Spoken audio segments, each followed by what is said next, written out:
USS Sea Shadow stealth ship. This was a video suggestion. I don't know what stealth ships are.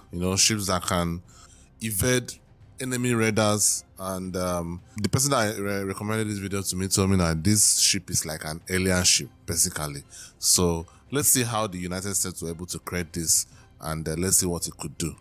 Today's video is sponsored by World of Warships, the free-to-play naval combat game that you have to try. More on them in just a bit. For much of the last few millennia, navies have been the most powerful forces on Earth. The ability for a nation to traverse the seas and project its force on foreign shores has always been a central focus in conquest and in warfare. However, in recent times, warships have begun to face opponents aside from other ships, namely missiles and torpedoes. Modern guided munitions pose a huge threat to the world's navies, as they can be fired from submarines, aircraft, or even from other ships, and they're able to deliver a lethal package at absolutely blistering speeds. In the continual arms race between offense and defense, navies have invented many different defense systems for these threats, such as fast-firing guns to take out the missile before it reaches the target, anti-torpedo torpedoes, and a whole lot more. That is but crazy. What if we could avoid all of I've always wondered what anti-torpedo torpedoes do. Anti-torpedo torpedoes. Okay, they are to go and bomb the other torpedo, right? Like, it's not as if they're going to, when they say neutralize, neutralize means to bomb it, so both of them collide and they bomb, like, right? So it won't be like, okay, a torpedo is being sent towards your ship and you send an anti-torpedo torpedo and the anti-torpedo torpedo stops the torpedo. I think it basically means just goes to bomb it up, right? If I'm right, let me know down in the comments. If I'm wrong, let me know down in the comments. That, and make it so that the missile simply wasn't able to track its target, or so that other ships had no idea their enemy was approaching. This was the idea behind the IX-529 Sea Shadow, the world's first ever stealth ship. Wow. This is her story.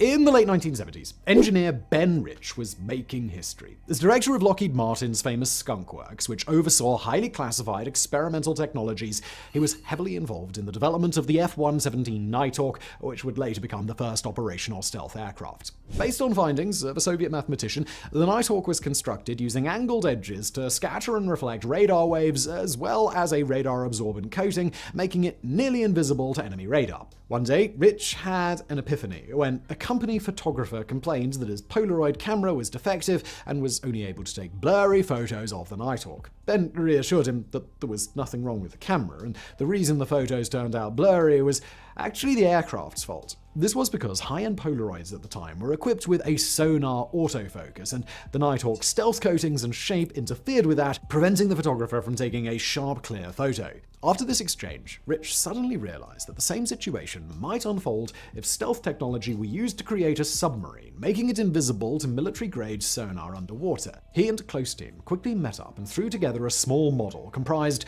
of two small submarines, a standard one and a one with the stealthy angled edges roughly copied from the Nighthawk, and they tested them in a sonic chamber.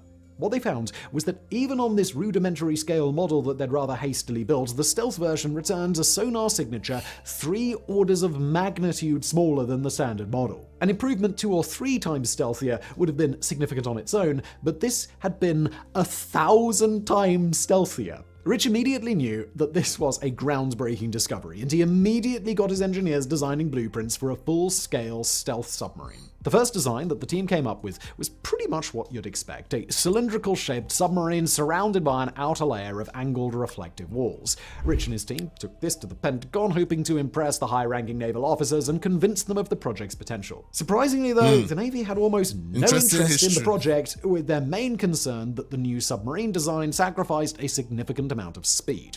Now, Rich tried to convince them that the stealth was worth the reduced speed, but ultimately, he didn't leave with a contract. Just when it seemed like the project was destined for the trash can, one of the engineers working at Skunk Works mentioned to Rich that in a recent trip to Pearl Harbor, he'd seen a demonstration of something called the SWAT, which stands for Small Water Area Twin Hull. This prototype twin hull design had been proven to not only be faster than a conventional hull, but also to be incredibly stable even in rough seas. Rich realized that this stability and speed were just what he needed to save his project, and so the idea of a stealth submarine was tossed in the garbage in favor of a stealth ship. When everything was ready, Rich showed up at a meeting in Washington and was finally able to secure a contract through DARPA on the grounds of testing stealth coatings and designs on watercraft. Specifically, they were keen to figure out if the corrosive, brutal environment of the salty oceans would be too much for the delicate works of stealth machinery. Within weeks, the beginnings of what would become the Sea Shadow began to materialize.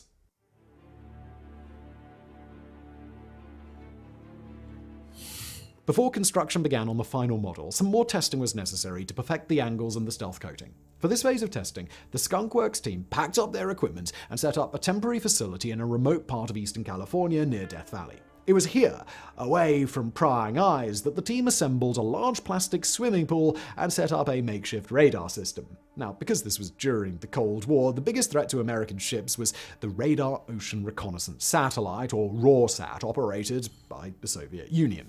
These satellites, which were powered by nuclear reactors, were equipped with radar that utilized X-band, or a frequency between 8 and 12 gigahertz. RORSATs were extremely effective at locating and tracking NATO ships, and they would be the Soviet Union's key to hunting them down if a conflict were to break out. Imitating this type of radar, the team tested the effectiveness on the model in their swimming pool, and when it was shown that the ship was indeed very difficult to spot, the Navy approved additional funding and the project was moved into Lockheed's Advanced Marine Systems Division, and the construction of a prototype was underway. The Sea Shadow's construction took place in Lockheed's facility in Redwood City, California, but in quite a peculiar way. Because this project was highly confidential, they needed to be sure that nobody without proper clearance knew what was going on, and they also had to be sure that Soviet satellites wouldn't spot the project from above while it was underway. To get around both of these issues, the Sea Shadow began its life inside of the Hughes mining barge, a large submersible barge that was originally constructed to take part in Project Azorian, which was an ultra-top-secret mission to retrieve a sunken Soviet submarine from the bottom of the ocean. The barge acted as a floating dry dock, and its large internal bay was the perfect place to assemble the Sea Shadow. Piece by piece, the stealth ship's parts were shipped to the barge and added together, and the strange ship slowly began to take shape. There were a lot of hurdles in this phase, like the fact that it turned out to be really difficult to get the heavy ship parts up onto the top of the ship since the barge's roof was in the way and there wasn't a whole lot of spare room. To get around this, the team waited until moonless, pitch black nights, ideally paired with good cloud cover, and opened up the top of the barge to lower down the upper pieces onto the Could you imagine going through all this just so that your enemy cannot find out that you're creating a new ship? What the hell? Look at what they had to go through. Damn! Ship before closing it up again. As you can imagine, progress was really slow, but it was steady, and the Sea Shadow remained invisible. Finally, construction was finished sometime in the early 1980s, and the world's first stealth ship was ready for testing on the open seas. What Lockheed had created was a pretty unique sight. A dark, boxy craft that was unlike anything that had been seen before. Looks weird. And it had a price tag of $50 million. She had a length of just 50 meters, It really does look like an alien ship, though.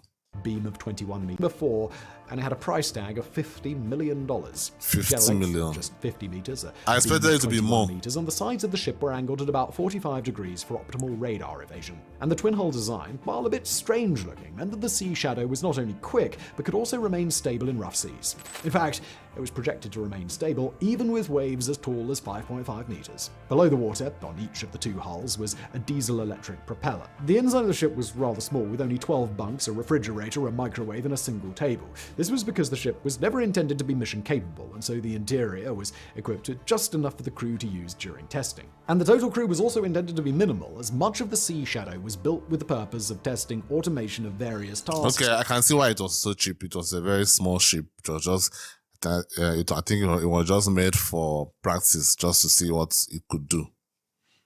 I suppose the US eventually produced the real one that will be needed for warfare. To reduce necessary manpower.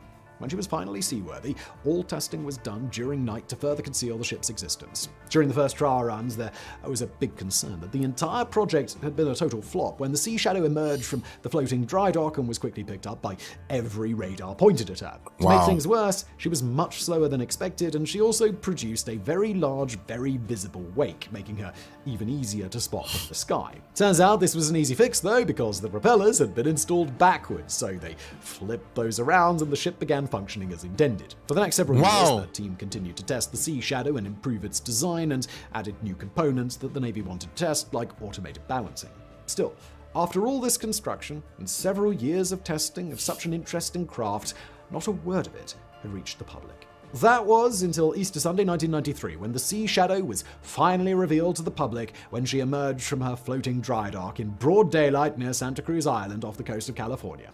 Soon after, she began active training with other aspects of the US Navy and blew their expectations out of the water. Not only was the Sea Shadow difficult to pick up on radar, but she was unbelievably stable in rough waters. During one training exercise, despite being in rough seas, you could supposedly place a Coke can on the table without fear that it would spill a single drop. Wow. The A-frame design with the twin hulls had just been a phenomenal success. Training continued with exercises in the San Francisco Bay near San Diego and much, much more, proving to be exactly what Ben Rich had dreamed up more than a decade earlier.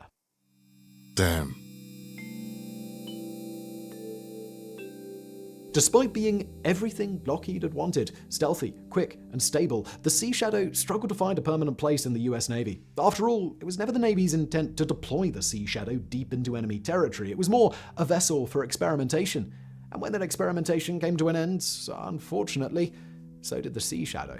Why? The number of training missions slowly declined until 2006, when the US Navy announced they were officially retiring the Sea Shadow and putting her up for auction to the highest bidder.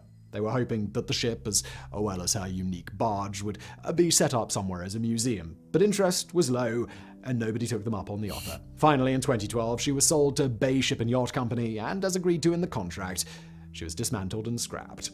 The Sea Shadow may no longer be a part of the US Navy, but she more than left her mark. And this is aside from the fact that she was featured in James Bond Tomorrow Never Dies as the villain's lair, albeit under a different name. The experience she gave the US Navy has been widely applicable. USNS Impeccable, for example, has a similar frame that is directly inspired by the Sea Shadow, giving her unparalleled stability during ocean reconnaissance missions. Lessons learned in stealth have had wide applications to the world's navies, giving rise to the iconic Zumwalt-class destroyers and many other low-profile ships in navies across the globe. Its technology was even applied to submarine periscopes to reduce their visibility on enemy radar during use. When all was said and done, the Sea Shadow, despite being top secret for much of its life and never seeing any real action, has left quite the impressive legacy. Wow.